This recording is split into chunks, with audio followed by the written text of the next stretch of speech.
There's no feeling more intense than starting over.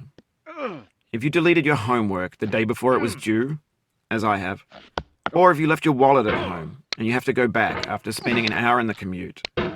If you won some money at the casino and then put all your winnings on red but it came up black. If you got your best shirt dry cleaned before a wedding and then immediately dropped food on it.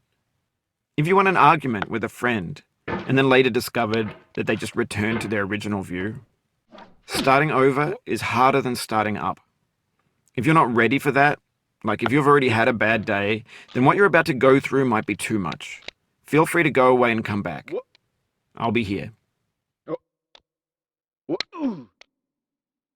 Alright, thanks for coming with me on this trip. I'll understand if you have to take a break at any point.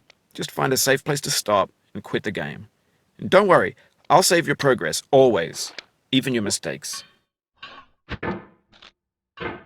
This game is a homage to a free game that came out in 2002, titled Sexy Hiking.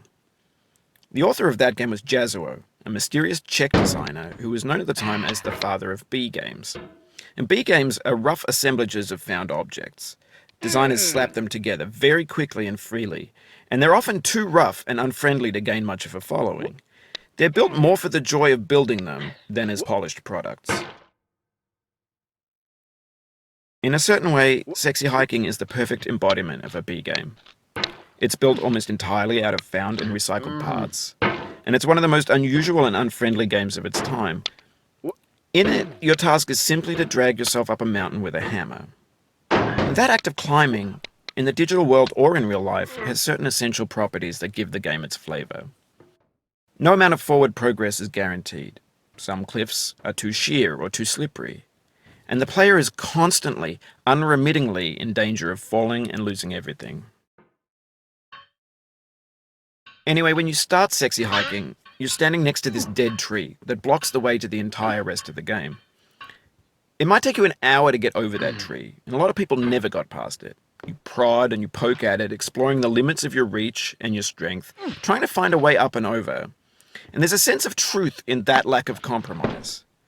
Most obstacles in video game worlds are fake. You can be completely confident in your ability to get through them once you have the correct method or the correct equipment or just by spending enough time. In that sense, every pixelated obstacle in Sexy Hiking is real. The obstacles in Sexy Hiking are unyielding, and that makes the game uniquely frustrating. But I'm not sure Jazzuo intended to make a frustrating game. The frustration is just essential to the act of climbing, and it's authentic to the process of building a game about climbing. A funny thing happened to me as I was building this mountain. I'd have an idea for a new obstacle, and I'd build it, test it, and it would usually turn out to be unreasonably hard. But I couldn't bring myself to make it easier. It already felt like my inability to get past the new obstacle was my fault, as a player rather than as a builder. Imaginary mountains build themselves from our efforts to climb them, and it's our repeated attempts to reach the summit that turns those mountains into something real. When you're building a video game world, you're building with ideas, and that can be like working with quickset cement.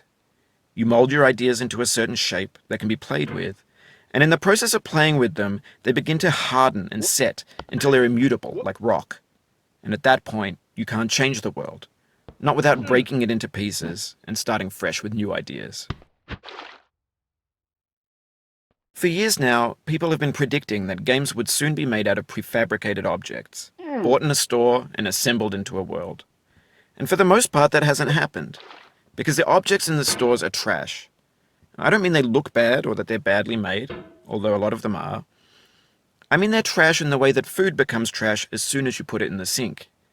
Things are made to be consumed and used in a certain context.